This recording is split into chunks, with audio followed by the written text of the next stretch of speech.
Sitting here with Jim Maynard, you're the president and CEO of Wavefront. Yes. AC, what is the AC? Wavefront. Wavefront, okay. Yeah, AC, accelerated commercialization. Okay. Yeah. What is Wavefront? So we were founded in 2007 by the WinBC, the industry association in BC, to really build capacity and infrastructure that would help BC's small wireless companies get to critical mass and take advantage of global market opportunities. So wireless meaning, I mean, at that time, what was it? Well, at that time it was a lot of, I would say, infrastructure, mobile data. Vancouver's got a tremendous history.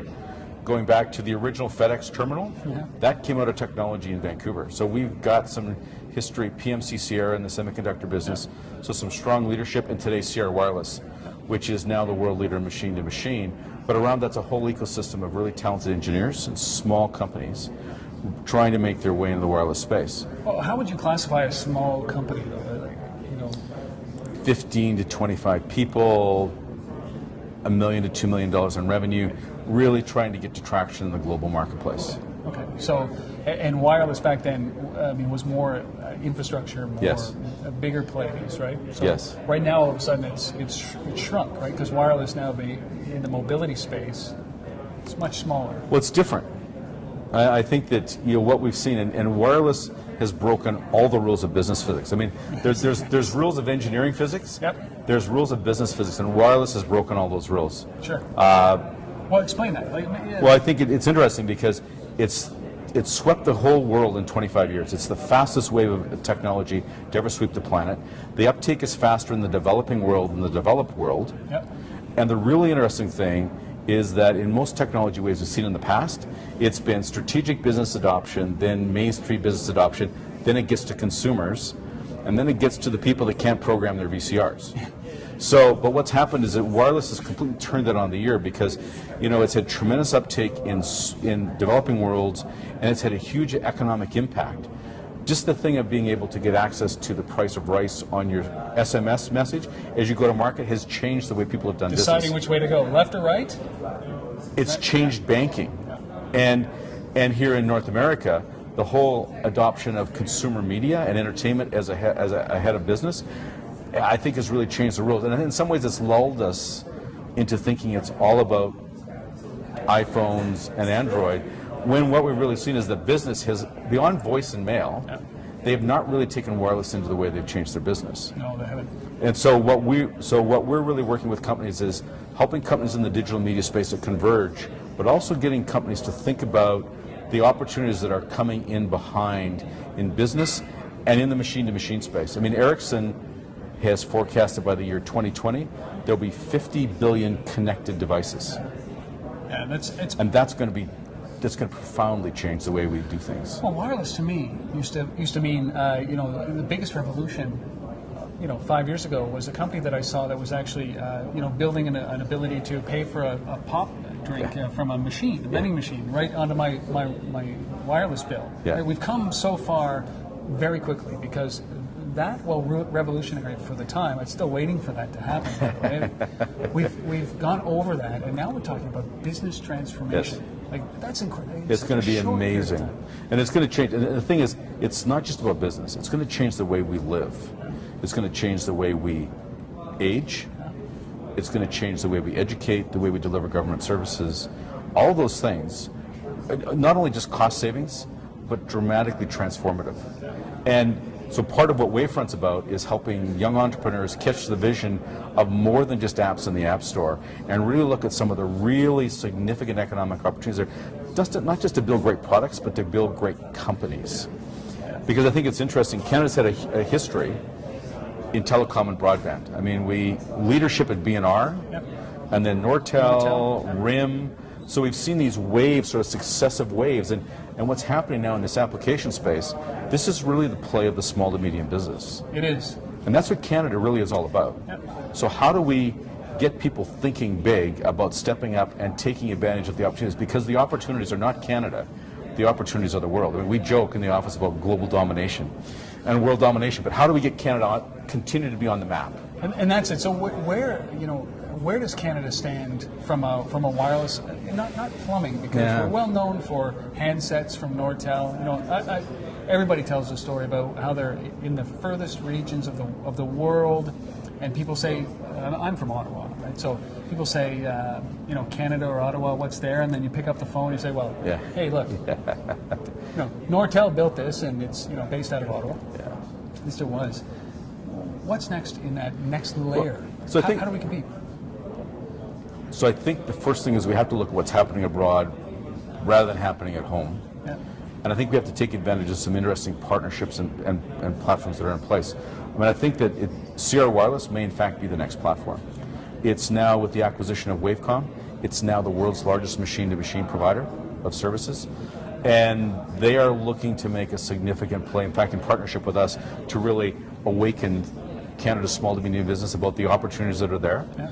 I think those are the kinds of things that can make a big difference.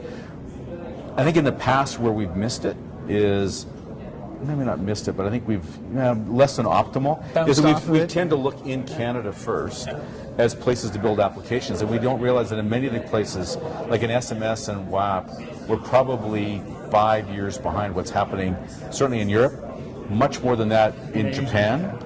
And so, but yet that's where all the business opportunities are. Yep.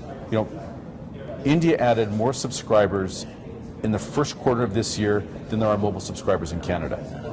But the really interesting thing, but this is a fascinating business opportunity, they just spent $102 billion for their 3G licenses on an ARPU of $5. And you know what they're desperate for?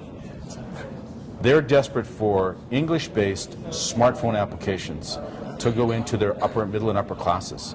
They're scrambling and clamoring for that kind of an opportunity, which is made for Canadian companies. It is, yeah, and it's not just Canadian. I mean, Canadian companies still have to be those innovative companies. But we have an opportunity because when people think smartphones, they still think RIM. Yep. So there's an And effect there. They should. They should. Absolutely. Yeah. So, and it's interesting because we have a partnership with the Mobile Computing Promotional Consortium of Japan, which is the keiretsu of the major Japanese wireless operators, and about 100 or so of other companies that are major players. Little companies like Fujitsu, small ones. Panasonic. And it's interesting. Never heard of them. Yeah. We have an agreement with them, and they came to us asking us to identify and deliver to them smartphone applications that they could take into the Japanese marketplace. Yeah. Almost unheard of. Yeah. And so we've been working with them now for the past year. We've taken our first group of companies in. Small companies that you would never think would be able to do business in the Japanese markets, coming back with qualified leads and contracts. Yes. And so that's part of what we want to do at Wavefront, is not only have some interesting technology services to help companies build their applications better, but what can we do to create fast tracks to market in some of these big international opportunities that we can actually then get companies presented and accelerated into the revenue cycles there. And is that what we have to do? Like, you know, we've seen a lot of hollowing out of Canada, right? Some of the largest companies, some of the largest software companies and hardware companies in the world, based in Canada, are now, branch offices of some of the larger U.S.-based companies or worldwide companies. And so, really, when we look at the mobile space, I think of Toronto as a hub of mobile activity. I do think of Ottawa. I think of Vancouver as a hub of mobile activity. Yes. There's a big open space. In the States, I think of New York City. I think of Austin. I think of San Francisco. But I think New York is still dominant, Northeast. So we're right on the West Coast, or the East Coast here. Actually, there's more wireless decisions made on the West Coast than on the East Coast. There are, right? Yeah. I mean, if you look at the real power base of wireless in North America is the Pacific Northwest corridor between Seattle and Vancouver in terms of hardcore wireless. And if you look at the shift with the mobile browser and the mobile web becoming more into dominance, that's a real concentration of power in Silicon Valley. Natural convergence. So what we're seeing is actually, in talking to some of the major large operators, they see more of an alignment now of decision making actually shifting towards the West Coast. Okay. Hey, so how do we? Where does Canada need to be? Well, I think a couple things. I think we have to realize that wireless is a critical part of the way we're going to go forward as an economy. It's going to dramatically change productivity in government, healthcare, education. So we have to acknowledge that. And I think we have to understand and look at what other companies are doing around the world, countries are doing around the world. So Japan, Korea, Scotland, Finland, Sweden, Israel are all making strategic investments. To how do we? I think the best way to describe it is this: when we had an industrial economy, what were the critical components of the industrial economy? Fast, reliable transportation. So trains were critical, right, at the beginning. Yep. Running water, sewer, roads, well-trained workplace. Those were the critical investments that governments had to make to create an industrial economy. If a digital and a knowledge economy is the next wave of opportunity, a services-based, what are some of the critical components? Shared technology services, access to mentoring, and fast tracks to market, not only to get people into other countries, but also to go abroad and understand what the requirements are and bring them back. Right. So if we acknowledge that, I think we need to make some strategic investments to do that. The thing we've heard is we've met with, and we have relationships now with a lot of the major players around the world, some of the major geographies. Yep. They don't want to deal with the regions of a country because they view Canada as very strong. They would say, we would like a single place to come that understands all of the country. And that's really the Wavefront proposition. This is not just about a Vancouver cluster. We're much more of a vision of how do we connect the skill sets in Vancouver with the skill sets in Toronto, with the skill sets in Ottawa, and present that as a picture to the world of the tremendous opportunity that's sitting here in digital content, media, and enterprise and machine to machine. I think that's, and if we do that, we can sit at the stage in this mobile and this world. Exactly, because you combine that with our great engineering, our great creativity. And one of the things Canada's been great at is creating new ideas and innovating, right? And so if we can get that foundation that gets our companies up on a playing field where they can get introduced and can discover these international opportunities, we have a great opportunity of leading the next wave. That's incredible. Well, I mean, it's optimism, right? Like, I think that they're in technology and in industry, there's two things that happen. Sometimes it's a gradual incline where, there are companies that play around in this space but nothing really changes dramatically. And then there's a step. Yes. And wireless is that, mobile is that step. And the companies that, and in this case, the countries that may have not played a heavy role in a global economy before. In Canada, I say that tongue-in-cheek, but technology-wise, Canada's been there.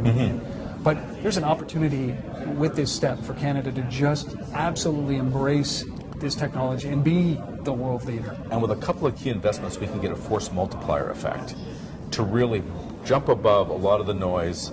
I mean, the reception we're getting in Japan is phenomenal. Yeah. Like, who would have thought that the most well monetized and advanced wireless ecosystem in the world would be ecstatic about the innovation and the quality that they're seeing in Canadian wireless application companies. Except for Canadians, I think we're not surprised. I'm not surprised at all.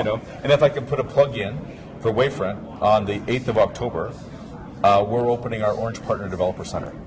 And what we have there is we have senior executives from Orange, which is 125 million subscribers, 25 countries. They've chosen Wavefront as their developer center and their portal to come in and look at what's happening in Canada.